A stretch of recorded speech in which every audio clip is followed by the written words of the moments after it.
बहती की गंगा बहती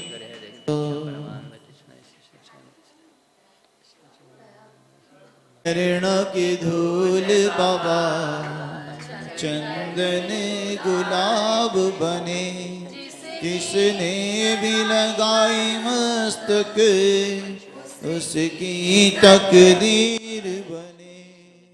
तेरे चरणों की धूल बाबा चंदन गुलाब बने।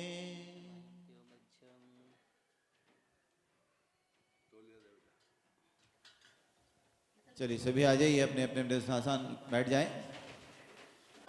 तुम लोग पीठ दिखा रहा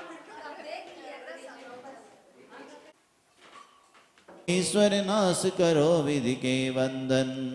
ओम ओम परम पूज्य गणाचार्य गुरुदेव वीराक्षी बधुभ्यो आचार्य विशुद्ध सगजीते रेव चरणान दिव्य अर्घ्यम निर्वपामिति स्वाहा। शिवपुर का है लक्ष्य बनाया, संयम रथ पर हुए सवार, वेद ज्ञान का गहना लेकर चेतन का करने श्रृंगार, अष्ट द्रव्य का थाल सजाया, पद अनर्घ्य पाने वंदन, कर दो निश्चल ही विशल सागर, सिद्धालय में करो गमन। ओम ह्रीं परम पूज्य सरा की श्री जिन श्रुतमणि श्री विशल्य सागर जी महाराज के चरणों में बारंबार नमोस्तु नमोस्तु नमोस्तु जलफला दीर्घम निर्वापते स्वाहा। नमोस्तु महर्षि नमोस्तु। नमः सिद्धेभ्यः। ओम नमः सिद्धेभ्यः। ओम नमः सिद्धेभ्यः। शुदोषि शान्त्याः पिहितात्म शान्ति, शान्ते विधाता शरणं गतानां, भूयाद्भवक्लेशवयोऽपि शान्ति, शान्ते जिनो मे भगवान् शरण्य, शान्ते जिनो मे भगवान् शरण्यः, शान्ते जिनो मे भगवान् शरण्यः। अनंत अनंत सिद्धि परमेष्टि भगवान की, देवादिदेव पेखजराट मूल लायक भगवान बास्य पूज्य स्वामी की, देवादिदेव पेखजराट आदि ब्रह्मा आदिनाथ भगवान की, देवादिदेव पेखजराट परम इष्ट शांतिनाथ भगवान की, शासन नायक भगवान महावीर स्वामी की, परम पूज्य आचार्य भगवान कुंद कुंद स्वामी की, परम पूज्य आचार्य भगवान मानतुंगी स्वामी की, परम पूज्य आचार्य भगवान गणाचार्य गुरुदेव वीराक्षक जी महामुनिराज की, परम पूज्य आचार्य भगवान विशुद्धि सागर जी मुनिराज की, दायदीप में विराजमान 3 कम 9 कोटि मुनिराजों की, द्वादशांग जिनवाड़ी माता की,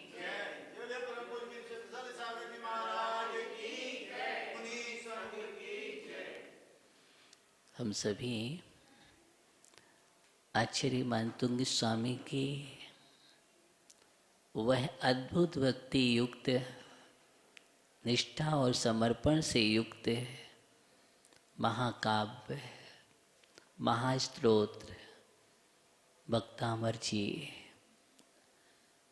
का रसपान निरंतर कर रहे हैं। आचार्य मानतुंग स्वामी हमारी अंदर की आस्था को उद्भूत करने में निमित्त कारण हो रहे हैं, हमारे अंतरंग में विशुद्धि जागृत करने के लिए निश्चित ही एक प्रबलतम हेतु है। आचार्य मानतुंग स्वामी को जब हम निहारते हैं तो निश्चित ही ऐसा लगता है कि उनके अंदर आदिनाथ भगवान के प्रति कितनी गहरी आस्था थी। यूं कहें कि वीतराग परमात्मा के प्रति कितनी गहरी श्रद्धा थी कि जो भगवान की भक्ति में इतने लीन हो गए, इतने लीन हो गए कि एकमात्र परमात्मा दिखाई दे रहे हैं, एकाग्रचित्त होकर के भक्ति कर रहे हैं। बाहर क्या घटित हो रहा है, बाहर क्या चल रहा है, कोई मतलब नहीं है। सिर्फ अंतरंग में क्या चल रहा है उसका अनुभव कर रहे हैं, उसका रस ले रहे हैं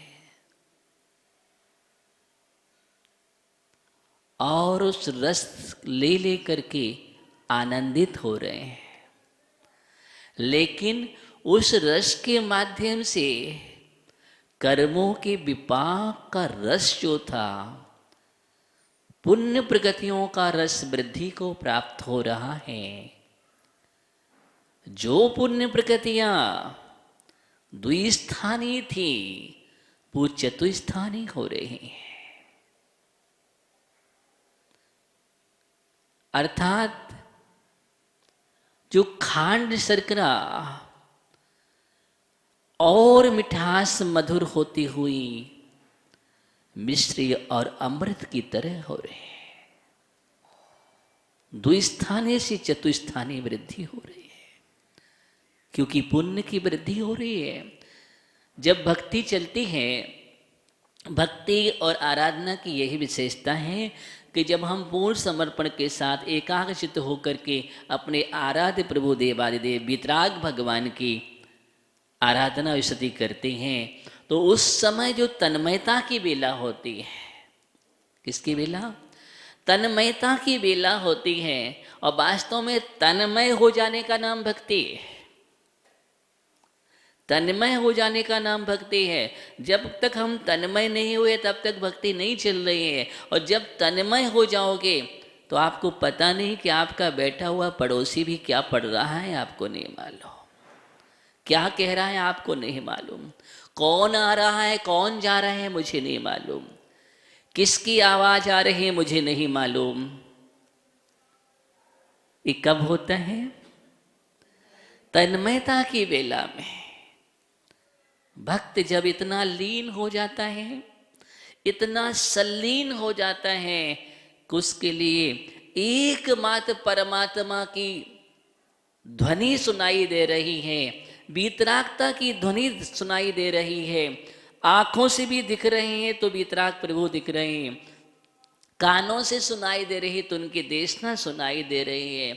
अगर अनुभव कर रहे हैं, अनुभूत कर रहे हैं, तो एकमात्र वीतरागता का अनुभव कर रहे हैं, उसका नाम भक्ति है। और ऐसी भक्ति में जो रस प्रदान होता है, उस रस की मैं सिद्धांत की बात कर रहा था कि चतुस्थानी हो जाता है। द्विस्थानियों से बढ़कर के अनुभाग शक्ति जो है पुण्य प्रगतियों की, जिसको हम सातिशय पुण्य कहते हैं, वो 2 से 4 तक पहुंच जाता है, अमृत तक। कहाँ तक? अमृत तक। और जब द्विस्थानियों से 4 स्थानीय तक सिद्धांत की भाषा में पहुंच जाता है, तो हमारा जीवन अमृत के समान खिलने लगता है और अमृत का अनुभव होने लगता है, क्योंकि भक्ति एक अमृत है। क्या है?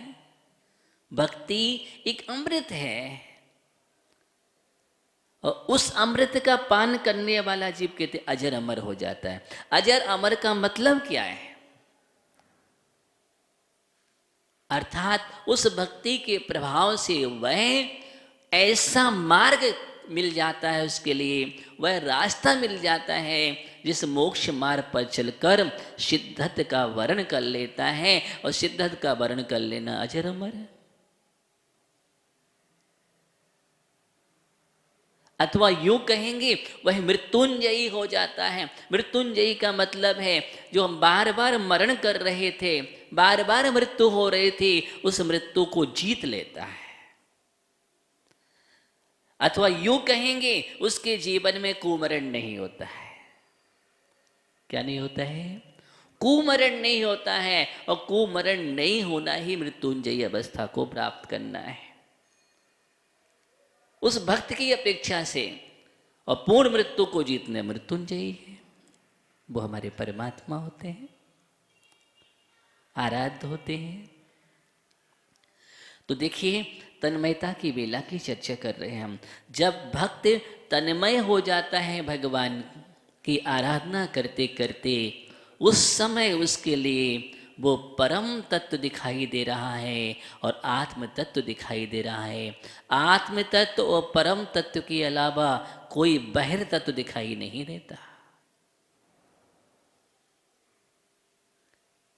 अंतः तत्व और परा तत्व,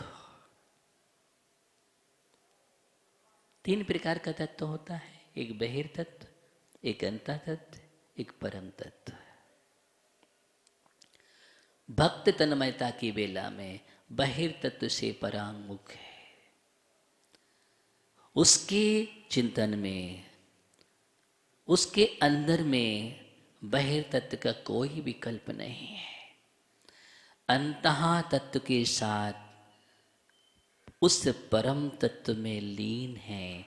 उसका नाम ही वास्तव में भक्ति है।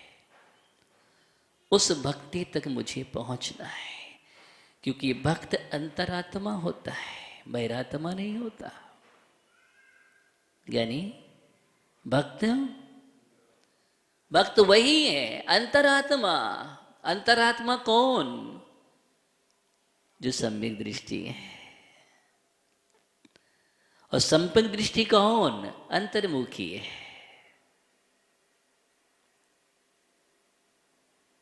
जिसने अंतः तत्व को समझ लिया है, अपने अंतः तत्व में प्रवेश कर लिया है, बाहर तत्व से दूर हो गया है, संसार के ये जो बाह्य वातावरण है उसमें लीन नहीं होता, संलीन नहीं होता, एकमात्र अंतर के वातावरण में चला जाता है, अंदर पहुंच जाता है, अंदर पहुंच जाता है।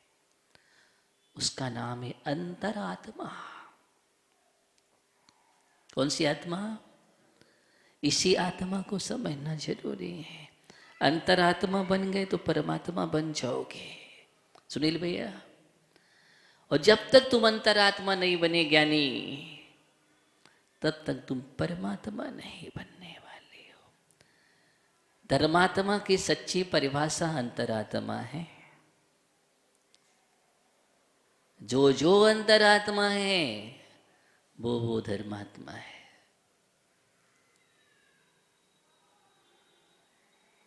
अन्वय व्याप्ति। कौन सी व्याप्ति? अन्वय व्याप्ति। जो अंतरात्मा नहीं है वो धर्मात्मा नहीं है। व्यतिरेक व्याप्ति। न्याय में पहुंच गए हम। अन्वय व्याप्ति और व्यतिरेक व्याप्ति। ज्ञानी, अब हमें अपने अंदर में खोजना है, दुनिया में नहीं खोजना है। और ना हमें दुनिया को खोजना है और ना किसी को खोजना है। ज्ञानी, अपने अंदर देखो कि हमारी श्रद्धा कितनी है, हमारे अंदर में वितराग तत्व है कि नहीं, सच्चिदेव सद्गुरु शक्ति हमारे अंदर विद्यमान है कि नहीं है, पंच परमेष्टि की शक्ति विद्यमान है कि नहीं है, वह तत्व हमारे अंदर है कि नहीं है। हम बाह्य तत्व में मूढ़ तो नहीं है, किसी भी प्रकार की अज्ञानता से प्रेरित तो नहीं है, किसी भी प्रकार के मिथ्या से प्रेरित तो नहीं है।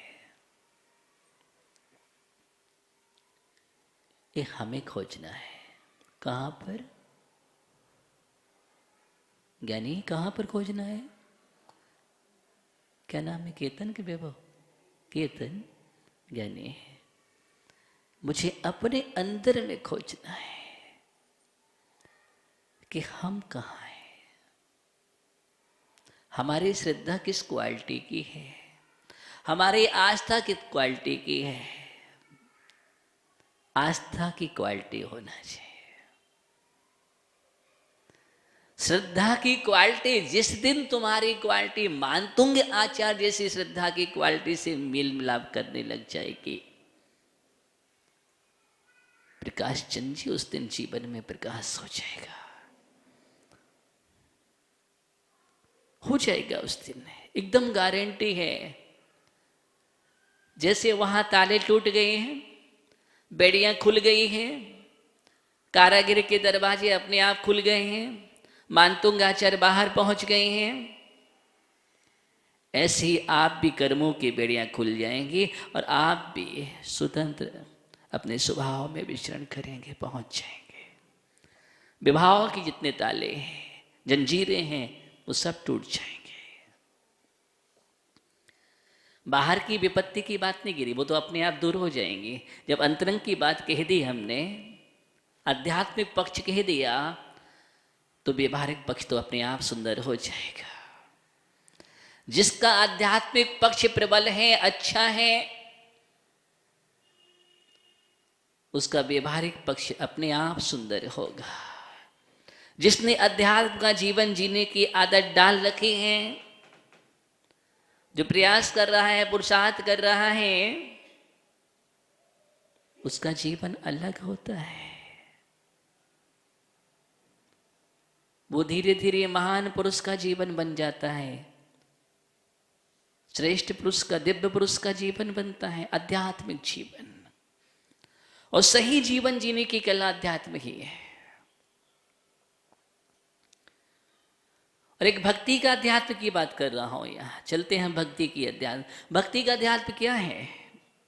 आप कहें भक्ति का अध्यात्म? हाँ, एक अद्भुत बात, भक्ति का अध्यात्म है जब हम भक्ति में लीन होते हैं, परम तत्व में लीन हो जाते हैं, अंता तत्व हमारा, तो अंता तत्व के साथ परम तत्व का जब वेदन कर रहे हैं, इसका नाम अध्यात्म है, इसी का नाम अध्यात्म है। जहाँ पर एकाग्रता हो रही है, उसी का नाम अध्यात्म है। जहाँ पर कोई विषमता नहीं है, उसी का नाम अध्यात्म है। जहाँ किसी भी प्रकार की संक्लेशता नहीं हो रही है, उसी का नाम अध्यात्म है। जहाँ हमारा मन, मस्तिष्क, दिल, दिमाग, अंतःकरण हमारा क्रोध, मान, माया, लोभ से दूर हो रहा है, कसायों से मुक्त हो रहा है, हम कसायों से दूर रहे हैं, प्रसम भाव में जा रहे हैं, उपसम भाव में जा रहे हैं, परिणामों की निर्मलता हो रही है, स्वच्छता हो रही है, इसी का नाम अध्यात्म है कि नहीं? और जब भगवान की भक्ति करते हैं तो आप ना तो विषयों में होते हैं, ना आप कसायों में होते हैं। भगवान की भक्ति में लीन होने वाला उस समय बतलाई, क्रोध कर रहे हैं कि आप नहीं कर रहे हैं? तो क्या मान कर रहे हैं, मायाचारी कर रहे हैं, लोभ कर रहे हैं, ईर्ष्या, बेमनस्ता है? तो क्या कौन से इंद्रिय का विषय भोग कर रहे हैं आप? स्पर्शन का, रसना का, घ्राण का, चक्षु का, कर्ण इंद्रिय का, किसका कर रहे हैं आप छोटू भैया? किसका कर रहे हैं? उस समय कोई भी इंद्रिय का रसपान नहीं हो रहा है, भक्ति का रसपान हो रहा है। किसका हो रहा है? एकमात्र भक्ति का रसपान हो रहा है। इसलिए भक्ति की तन्मयता की बेला जो हम कह रहे थे यहाँ पर, उसका नाम वहाँ अध्यात्म खिल जाता है। अध्यात्म का सीधा मतलब ये नहीं है, अध्यात्म का मतलब ये नहीं है सिर्फ आत्मा की बात करना। अध्यात्म का मतलब ये है कि हम विभाव से कितने दूर हो चुके हैं, उसका नाम अध्यात्म है। स्वभाव का अवलंबन कितना ले रहे हैं, हम केंद्र में कितना स्पर्श कर रहे हैं, परिधि से हट करके। अगर हम परिधि में चक्कर लगा रहे हैं तो ये संसार है, बहिर तत्व है, और केंद्र में पहुंच रहे हैं, ये अंता तत्व है, यही अध्यात्म है। समझे हम? सिद्धांत और अध्यात्म, ये भक्ति में हमें सब कुछ मिलता है। मैं आपसे बात कर रहा था कि तन्मयता की वेला में क्या क्या होता है, लेकिन तन्मय होना, अभी आपके अंदर वो भक्ति नहीं जग रही है। यहाँ पर उदक चंदन तंदुल बोल रहे हैं और पड़ोसी ने क्या बोला तो आपको पता है। अगर उसने मिस्टेक कर दी तो आप तत्काल टोक देंगे कि भैया तुम मिस हो रहे हैं, सामने वाला के तुम टेक नहीं हो रहे हो। सबसे बड़ी मिस्टेक तो तुम स्थिर होते तो अपने जीवन के साथ तुम मिस कर रहे हो। हाँ, सबसे बड़ी मिस्टेक तो यही हो रही है। मतलब तुम्हें तत्काल सुनाई देगी, इसका नाम भक्ति नहीं है। हम क्या पढ़ रहे हैं मुझे पता ही नहीं है, क्रिया कर ली हमने, उसमें क्या रस आ रहा था मुझे नहीं पता। भक्ति करते करते एक रसायन तैयार होता है। क्या तैयार होता है? भक्ति करते करते रसायन तैयार होना चाहिए, वही तो महत्वपूर्ण है। रसायन तैयार नहीं हुआ तो कुछ नहीं। और भक्ति की रसायन तैयार जब होता है, कहते ना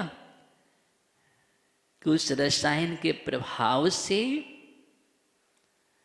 उधर पारस के स्पर्श से लोहा स्वर्ण बन जाता है, और भक्ति रूपी रसायन के स्पर्श से ये आत्मा तो पारस ही बन जाती है। क्या बन जाती है? पारस ही बन जाती है। वो रसायन तैयार होना चाहिए, पारस। उस रस को पा लेना। किसको पा लेना? उस रस को पा लेना, वही तो पारस है।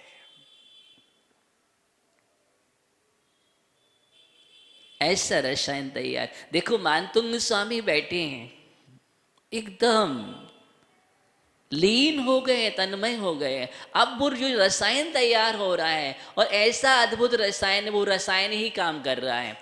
जो विशुद्धि जागृत हो रही है, उस विशुद्धि से रसायन तैयार हो रहा है, और उस रसायन में इतनी अद्भुत शक्ति होती है कि साथ से पुण्य प्रगतियां आ रही है, प्रबलतम आ रही है, अशुभ की निजरा हो रही है, संबर हो रहा है, और उसके प्रभाव से जो बाहर की आपत्तियां विपत्ति हैं अपने आप दूर हो रही हैं, सहज में दूर हो रही हैं, और अंतरंग में आनंद का अनुभव हो रहा है, और परमार्थिक लाभ हो रहा है, और आत्मा परमात्मा तत्व की ओर बढ़ रही है। इतने सारे कार्य हो रहे हैं, असंख्या दूरीकरण की निजरा भी हो रही है, विशस्त अध्यवसाय चल रहा है, विशुद्धि अंश बढ़ रहे हैं। एक साथ इतने कार्य होते हैं। भक्ति की रसायन तैयार करो। इस सिद्धांतिक विवेचना बतला रहा हूं आपको। बहुलाभ है। क्या है? बहुलाभ है। तुम्हें बतला रहा था कि भक्ति का रसायन जब तैयार होता है तो 2 स्थानीय से 4 स्थानीय पहुंच जाता है। वह खांड सरक्राग नहीं, अब तो मिश्री अमृत के समान हो जाता है अनुभाग उसका। और पाप प्रगतियों का अनुभाग जब घटता है तो वह घट करके चतुस्थानीय से 2 स्थानीय हो जाता है। अर्थात जो हलाहल विष हो रहा था वो हलाहल विष से हट करके अब नीब कांजीर में आ जाता है। ये अघात्य कर्मों के अनुभाग शक्ति का वर्णन सिद्धांत ग्रंथ में लिखा है, उसकी बात कर रहा हूं। और ये सब हमारे परिणामों का खेल है। किसका खेल है? और वो परिणामों का खेल, परिणामों में जब अच्छा निमित्त मिलता है, अच्छी भावना जागृत होती है, तो सब कार्य होते हैं। और उसी कार्य का नाम ये भक्तामृत स्त्रोत है। उस स्त्रोत को हम यहाँ पर सुन रहे हैं, पढ़ रहे हैं। देखा एक एक काव्य के लिए। कल हम देख रहे थे कितना बड़ा समुद्र का वर्णन किया था, और समुद्र भी क्षुभित समुद्र था, और ऐसा समुद्र था जो क्षोभ युक्त हो गया है, जहाँ पर बड़े बड़े नक्र चक्र अर्थात मगरमच्छ हैं, विशाल विशाल काय वाले मगरमच्छ उस समुद्र में हैं। ऐसी ऐसी बड़ी बड़ी मछलियाँ हैं, और उसके मध्य में जलयान मतलब जहाज है, जिस जहाज पर तुम बैठे हो, और वो मछलियों की पीठ से टकरा रहा है, और इसके साथ साथ उसमें समुद्र में आग लगी है। क्या लगी है? आग लगी है, बड़वा नल जिसको बोलते हैं। ये सब ऐसे, और तरंग तूफान भी चल रहा है। अब क्या होगा? ऐसा प्रसंग खड़े होने पर भी वह भक्त आपका स्मरण करने मात्र से, जब वितरागी प्रभु का स्मरण करता है तो स्मरण करने से सारी विपदाएं दूर हो जाती है और जहाज उस पार पहुंच जाता है। ये किसकी महिमा है? आपका स्मरण करने की महिमा है। इसलिए कल मैंने कहा था स्मरण करो, विस्मरण मत करो। अगर तुम परमात्मा का स्मरण करते रहोगे आपत्तियां नहीं आएंगी। बोलते रहो नमो अरिहंताड़म। क्या बोलो? नमो अरिहंताड़म जीवन का मंत्र बना लो। फिर देखो तुम्हारे जीवन में कोई विपत्ति नहीं, खड़ी भी नहीं होगी, टिकेगी भी नहीं, गारंटी। इतनी आस्था होना चाहिए। लेकिन देखो भक्ति के प्रभाव से क्या क्या होता है। अगला काव्य हम पढ़ते हैं। उद्भूति भीषण जलोदर भारि भुग्ना,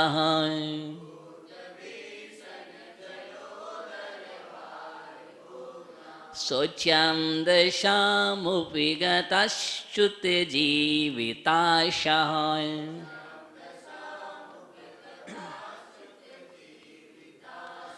त्वत्पादि पंकजिरजो मृत दिग्ध देहा,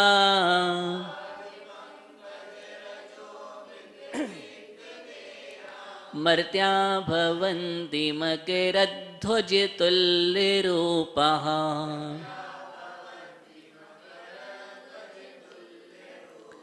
उद्भूति भीषण जलोदर भारि भुग्ना,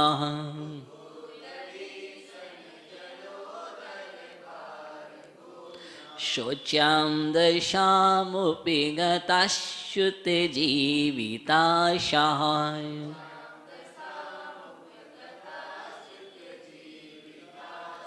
त्वत्पादि पंकजिरजो मृत दिग्ध देहा,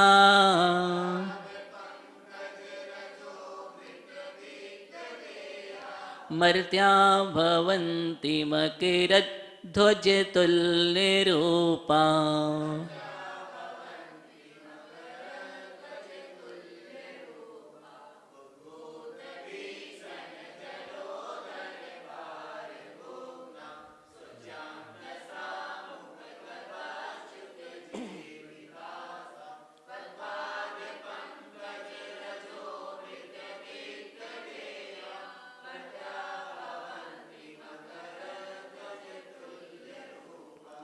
यहाँ पर आचार्य भगवान मानतुंग स्वामी इस काव्य में बतला रहे हैं, उस सबसे ज्यादा इस काव्य का प्रयोग हुई होता है। इस काव्य पर शोध, बड़े बड़े शोध हुए हैं। इस काव्य पर गहरी आस्था और इसका प्रयोग बड़ी बड़ी असाध्य बीमारियों को दूर करने वाला है। कैंसर और आदि आदि महा भयानक बीमारियां भी इस काव्य के प्रभाव से दूर हो जाती है और हुई हैं और प्रयोग हुए हैं और आज भी हो रहे हैं। ऐसा अद्भुत काव्य है। तो यहाँ पर आचार्य भगवान बतला रहे हैं हमारे पास सब कुछ तो है और हम विश्वास की कमी है, बस वो श्रद्धा नहीं है। अंत हमारे पास तो सब कुछ है। बतलाओ कौन सभी विपत्तियों की जितनी भी विपत्तियां संकट जो भी है ये सब संकट मोचक है, किसी भी प्रकार की हो। इस काव्य एक एक काम का ऐसा अद्भुत प्रभाव है। आपको बाह्य पक्ष भी बतला दिया कि बाह्य पक्ष का ही लाभ है। अंतः पक्ष तो चल ही रहा है कि अंतः पक्ष के रोग भी, आत्मा के जो रोग हैं, जन्म जरा मृत्यु जो बीमारियां हैं वो भी दूर हो जाते इसके प्रभाव से। और फिर जब भक्ति में डूब जाता है तो उसका रसायन तैयार होता है और भक्त जब डूबता है तो फिर चिंता नहीं करता है। फिर वो शरीर नहीं देखता है, शरीरी को देखता है अशरीरी बनने के लिए। किसको? शरीरी को देखता है, शरीर के अंदर जो आत्मा है अशरीरी बनने के लिए चिंतन करता है। किनकी मैं चर्चा करूं? एक एक अंगुल प्रमाण शरीर के एक एक अंगुल में 96 रोग हैं।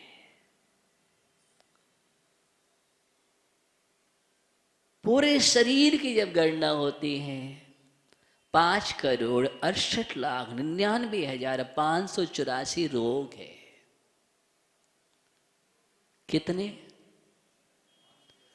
5,68,99,584 रोग। इतने रोगों का पिंड है, हम किनकी बात करें? इसलिए एक रोग समन होता है, दूसरा तैयार हो जाता है। वो समन नहीं हो पाता है, अब तीसरा खड़ा हुआ, कतार पंक्तिबद्ध खड़े रहते हैं। तो लेकिन फिर भी भगवान की भक्ति का अद्भुत प्रभाव है, उसके सामने नहीं टिकते हैं। आचार्य भगवान कह रहे हैं उद्भूत भीषण। उद्भूत माने उत्पन्न हुए। क्या हुए? उत्पन्न हुए। भीषण माने भयंकर। क्या? जलोदर। एक जलोदर रोग है, उदर में जल हो जाता है। ऐसा जल फिर उसका कोई उपाय नहीं है। जलोदर के भार भुगना, भार से पीड़ित। किसे? भार भुगना, उस भार से पीड़ित। सोच्याम, सोचनीय। दशाम, दशा को सोचनीय दशा है। अब क्या? ऐसी स्थिति होने पर भी सोच्याम दशाम, सोचनीय दशा को उपगता, दशाम उपगतः प्राप्त हुए। उस सोचनीय दशा को उपगता माने प्राप्त हुए। च्युत जीवित आशा, जीवित आशा च्युत, जिसने छोड़ दी है जीने की आशा। जीने की आशा छोड़ चुका है कि अब हम बचने वाले नहीं हैं, छोड़ दी है जीने की आशा। जिन्होंने ऐसे मर्त्या, मर्त्या माने मनुष्य, ऐसे मनुष्य तदपाद पंकज, आपके चरण कमलों की, तदपाद पंकज कमल, आपके चरण कमलों की रजा अमृत, आपके चरण कमलों की रज रूपी अमृत से। किससे? रज, वो अमृत, रज रूपी अमृत से दिग्ध देहा, देह को लिप्त करके वह मकर ध्वज तुल्य रूपा, उस रज को भी शरीर में लगा करके कैसा हो जाता है वह? मकरध्वज। और मकरध्वज माने कामदेव। उसका तन कैसा हो जाता है? कामदेव के समान तुल्य रूपा, कामदेव के समान रूप वाले भवंती माने हो जाते हैं बे मनुष्य, जो आपके चरण कमलों की रज को अमृतमान करके लगा लेते हैं। कामदेव के समान निरोग काया और कामदेव के समान कांतिमान हो जाती है। और ये जलोदर आदि महा असाध्य भयंकर बीमारियां भी तत्काल दूर हो जाया करती है। ऐसा है आपका अद्भुत प्रभाव। मानतुंग स्वामी कह रहे हैं भगवान की भक्ति करते हुए, ऐसा अद्भुत प्रभाव है। और उस अद्भुत प्रभाव को बतला रहे हैं सबको कि आओ, तुम कहां भाग रहे हो? आओ प्रभु के चरणों में, उनकी चरण रज को माथे से लगाओ और फिर देखो तुम्हारे जीवन में क्या क्या नहीं होता है। यह है भक्ति की पराकाष्ठा और आस्था की गहरी अभिव्यक्ति। और ऐसी आस्था निष्ठा अपने जीवन में जगाओ, देखो तुम्हारे जीवन में अद्भुत चमत्कार होंगे। इसी भावना के साथ हम निरंतर बढ़े। ओम नमः सिद्धेभ्यः जाप करते हैं। ओम ह्रीं हरिहं नमो अखिल महान शरणम। ओम ह्रीं हरिहं नमो अखिल महान शरणम। ओम ह्रीं मार्ह्यं नमो अक्षीण मांसाणम्। ऐसे ऋषिराज जहां पर आहार करें उस घर का भोजन उस दिन समाप्त न हो। अक्षीण महानसरिद्धि, कौन सी? अक्षीण महानसरिद्धि। अक्षीण का मतलब जो छीड़ ही नहीं होता। जहां उनके कदम पड़ गए, जिस घर में आहार हो गए, उस दिन पूरे नगर को भोजन करा दो। नगर को क्या, पूरे देश के और विश्व के प्राणियों को भी करा दो उस दिन, तो भी खाली नहीं होगा। एक कटोरी खीर भी खाली नहीं हुई। पूरा चक्रवर्ती का कटक भोजन कर लिया तो भी खाली नहीं होने वाला। नगरवासियों को खिला दिया फिर भी खाली नहीं। क्यों? अक्षीण महानर सिद्धिधारी मुराज के चरण पड़े थे, उनका आहार हुआ था। वैसे ही कहते हैं जहाँ पर दिगंबर संतों के चरण पड़ जाते हैं वहाँ पर कोई कमी नहीं होती है। वो घर घर नहीं, अपने आप में स्वर्ग हो जाता है। क्या हो जाता है? स्वर्ग हो जाता है। कितनी अच्छी बात कही है, शेष चर्चा बाद में करेंगे।